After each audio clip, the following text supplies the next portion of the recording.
আসসালামু আলাইকুম শিক্ষার্থী বন্ধুরা, সবাইকে স্বাগত জানাচ্ছি হিসাব বিজ্ঞানের টাইপ ভিত্তিক বহু নির্বাচনী ক্লাসে। আমরা আজকের এই ক্লাসে আলোচনা করব আমাদের হিসাব বিজ্ঞান বইয়ের 12 নম্বর অধ্যায়, যেটাকে আমরা আসলে পারিবারিক তহবিলের অধ্যায় নামে চিনে থাকি। সেই অধ্যায়ের আমরা আজকে টাইপ 2 এর বেশ কিছু প্রশ্ন আলোচনা করব। আমরা টাইপ 2 এর নাম রেখেছি পারিবারিক বাজেট এবং বাজেটের প্রস্তুত প্রণালী। এই টাইপে আমরা আলোচনা করব হচ্ছে 18 থেকে 34 সিরিয়ালের যেই প্রশ্নগুলো রয়েছে, আমরা 18 থেকে 34 সিরিয়ালের প্রশ্নগুলো আলোচনা করবো ইনশাআল্লাহ। এটি যদি আমরা খেয়াল করে দেখি, আমাদের 18 নম্বর প্রশ্নে কি বলেছে, বলেছে বাজেট কি। দেখো, বাজেট হচ্ছে পরিকল্পনার সংখ্যাত্মক রূপ। আমরা যখনই কোনো একটা প্ল্যানিং করি, ওই প্ল্যানিংটাকে আমি যখন কোনো নাম্বারে প্রকাশ করতে পারি, কোনো একটা নাম্বারে প্রকাশ করা যায়, কোনো একটা সংখ্যায় যখন প্রকাশ করা যায়, সেটাকে আমরা বলি তখন বাজেট। অর্থাৎ পরিকল্পনার সংখ্যাত্মক রূপকেই বাজেট বলা হয়। তাহলে উত্তরটা কি ভাইয়া? 18-র উত্তর হচ্ছে গ। চলে যাব আমরা প্রশ্ন নম্বর 19 নম্বর প্রশ্নে কি বলা আছে আমরা একটু দেখব। আচ্ছা, এই পার্সেন্টেজ গুলো তোমরা একটু মনে রাখবা। হ্যাঁ, পরিবারের কোন খাতে কত টাকা আসলে ব্যয় করা হয় বা ব্যয় করতে হয়, ওই জিনিসগুলো একটু মনে রাখবা। এই জায়গা থেকে একটা এমসিকিউ আসে সব সময়। দেখো কি বলা আছে, পারিবারিক বাজেটের নমুনায় খাদ্য খাতে কত টাকা খরচ করা হয়। অর্থাৎ তোমার বেতনের উপর ডিপেন্ড করবে বা তোমার পরিবারের আয়ের উপরে ডিপেন্ড করবে তুমি আসলে কত টাকা খরচ করবে। বাট একটা পার্সেন্টেজ, একটা আদর্শমান বলা হয় যে সাধারণত একটা পরিবারে 20 থেকে 25% টাকা খাদ্য খাতে ব্যয় করাটা স্ট্যান্ডার্ড। অর্থাৎ তোমার পরিবারের মাসিক ইনকাম যদি হয় 100 টাকা, তাহলে তুমি 20 টাকা থেকে 25 টাকা তুমি খরচ করবা হচ্ছে তোমার পরিবারের খাদ্য খাতে, অর্থাৎ খাবার দাবারের জন্য খরচ করবা। এর থেকে বেশি খরচ করলে এটা তোমার জন্য চাপ হয়ে যাবে, এবং এর থেকে কমও আসলে খরচ করার কোনো দরকার নাই। এইটুকু খরচ করাটাই স্ট্যান্ডার্ড। এরকম আরো আছে, বাসস্থান খাতে আছে, শিক্ষা খাতে আছে। অর্থাৎ তোমার মোট বেতনটাকে 100 ভাগ করা হয়। কত ভাগ করা হয়? 100 ভাগ করে কোন ভাগ, কত ভাগ কোন কাজে খরচ করা হবে, ওইটার একটা তালিকা প্রণয়ন করা হয়। আচ্ছা, 20 নম্বর প্রশ্ন দেখো, আনুমানিক ব্যয় অপেক্ষা প্রকৃত আয় বেশি হলে কোনটি হবে? সেটা হবে উদ্ধৃত বাজেট। অর্থাৎ যদি এমন হয় যে আমার যত টাকা ব্যয় হয়েছে বা যত টাকা ব্যয় হবে বলে আমি জানি, তার চাইতে আমার আয়ের পরিমাণটা বেশি হচ্ছে, এই যে ব্যয়ের চাইতে আয়ের পরিমাণটা বেশি হওয়া, এইটাকে আমরা বলি উদ্ধৃত বাজেট। কি বলি? উদ্ধৃত বাজেট। আচ্ছা, 21 নম্বর প্রশ্নে বলেছে মৎস্য খামার প্রকল্পে বিনিয়োগকৃত ব্যয় কোনটি? দেখো, মৎস্য খামারে আমি যদি সার প্রয়োগ করি, এটা একটা শুধুমাত্র ব্যয়। মাছের খাদ্য, এটাও একটা ব্যয়। চুনের খরচ, এটাও একটা ব্যয়। তবে বিনিয়োগ কিন্তু পুকুর সংস্কার করা, অর্থাৎ পুকুরটাকে আরো গভীর করে খনন করা, পুকুরের পাড়টাকে বাধাই করা, এই জিনিসগুলো হচ্ছে কি আমার জন্য একটা পুকুরের সংস্কার ব্যয়, এবং এটা হচ্ছে আমার জন্য বিনিয়োগ। এটা একটা পুকুরের জন্য কি একটা বিনিয়োগ, তাই না? আচ্ছা, চলে যাব আমরা প্রশ্ন নাম্বার 22 নম্বর প্রশ্নে বলা আছে পরিবারের শিক্ষা খাতে কত হার খরচ করতে হয়। শিক্ষা খাতে খরচের হার কত? পরিবারে যতই সদস্য থাকুক না কেন, শিক্ষা খাতে আসলে 10 থেকে 15% বেশি টাকা খরচ করা যাবে না। অর্থাৎ তোমার পরিবারের উপার্জন যদি হয় 100 টাকা, তোমার পরিবারের উপার্জন যদি হয় 100 টাকা, তাহলে তুমি 10 টাকা থেকে কত 15 টাকা তুমি খরচ করতে পারবা তোমার শিক্ষা খাতে। শুধু তোমার একার না, তোমার পরিবারে যতজন রয়েছে যারা পড়াশোনা করে, তোমার বড় ভাই, তোমার ছোট ভাই, সবারটা মিলে এই টাকাটা খরচ করা যাবে। এর বেশি খরচ করাটা আসলে তোমাদের জন্য বিপজ্জনক হয়ে যাবে। এখন তুমি একবার মনে মনে চিন্তা করে দেখিও যে তোমার বাবার উপার্জন যত, বা তোমার বাবা মা দুজনে যদি চাকরি করে, দুজনে যদি পূর্ণ পেশায় নিযুক্ত থাকে, দুজনের আয় যত, তার 10 থেকে 15% টাকা কি তোমার শিক্ষা খাতে ব্যয় হয়, নাকি তার চাইতে বেশি হয়? অনেকের ক্ষেত্রে এর চাইতে বেশি হয়।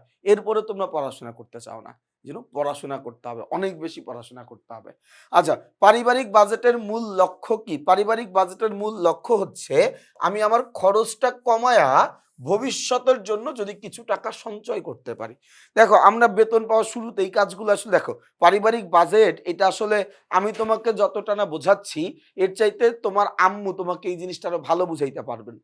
মানে আমাদের বাসায় যেই মহিলা সদস্যরা রয়েছেন যারা আসলে মূলত যারা পরিবারটা পরিচালনা করেন তারা আসলে আমাদের চাইতে এটা ভালো বলতে পারবেন। আমি হয়তোবা তোমাকে কাগজে কলমে নিয়ম বলতেছি। কিন্তু তোমার মা বিয়ের পর থেকেই এই কাজগুলো তিনি করে আসতেছেন। এই পারিবারিক বাজেটের কাজগুলো করে আসতেছেন। তুমি এই মানে এই অধ্যায়টা তোমার আম্মুর সাথে শেয়ার কইরো। দেখবা তোমার আম্মু বলবে যে, "দেখ কি করস বইয়ের মধ্যে? আমি এর চাইতে ভালো জানি। আমি তোরে শিখাচ্ছি।"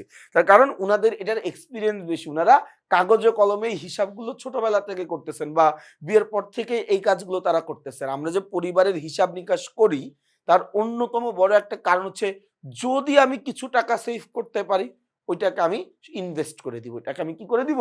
পুনরায় বিনিয়োগ করে দিব যাতে করে ওই জায়গা থেকে আমার ভবিষ্যতের একটা নিশ্চয়তা আসে। আচ্ছা, এরপরে দেখো পারিবারিক বাজেট পরিবারের একটি সার্থক বাজেট প্রণয়নের সময়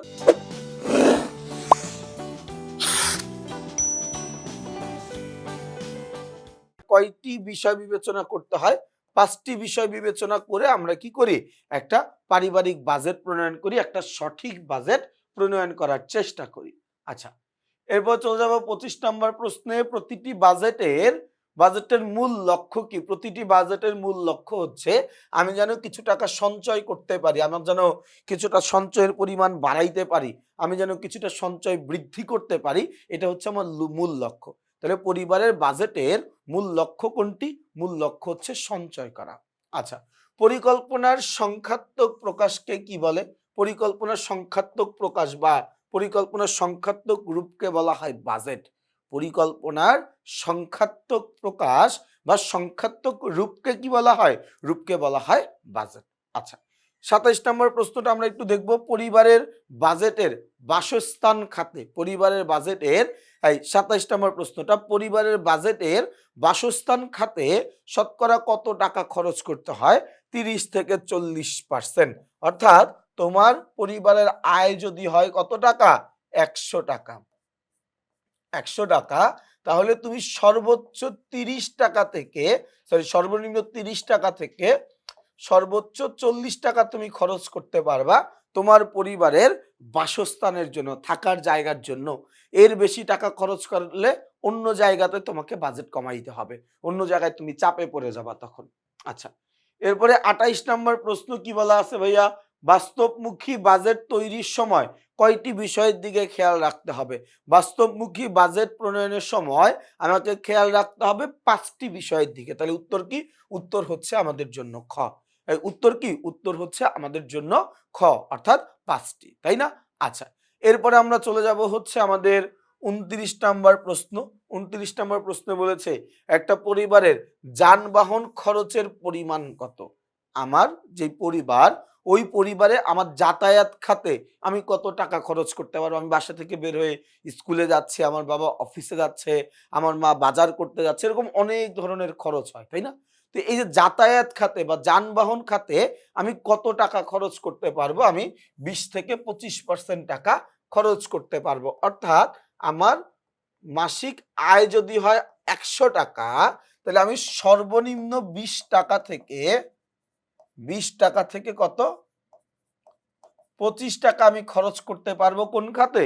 খরচ করতে পারবো আমি যানবাহনের খাতে। কোন খাতে ভাইয়া? যানবাহনের খাতে। ওকে, চলে যাচ্ছি প্রশ্ন নাম্বার ৩০। ৩০ নাম্বার প্রশ্নে বলেছে পারিবারিক বাজেট তৈরি হয় বা পারিবারিক বাজেট তৈরি হয় কিসের উপর ভিত্তি করে? পারিবারিক বাজেট তৈরি করা হয় আমার প্রতিষ্ঠানের আয়ের উপরে ভিত্তি করে। সম্ভাব্য আয় অর্থাৎ আমার পরিবারের সামনের দিনে কত টাকা আয় হইতে পারে ওইটার উপর ভিত্তি করে আমি বাজেটটা প্রণয়ন করব। ওইটার উপর ভিত্তি করে আমি কি করব? বাজেটটা প্রণয়ন করব, তাই না?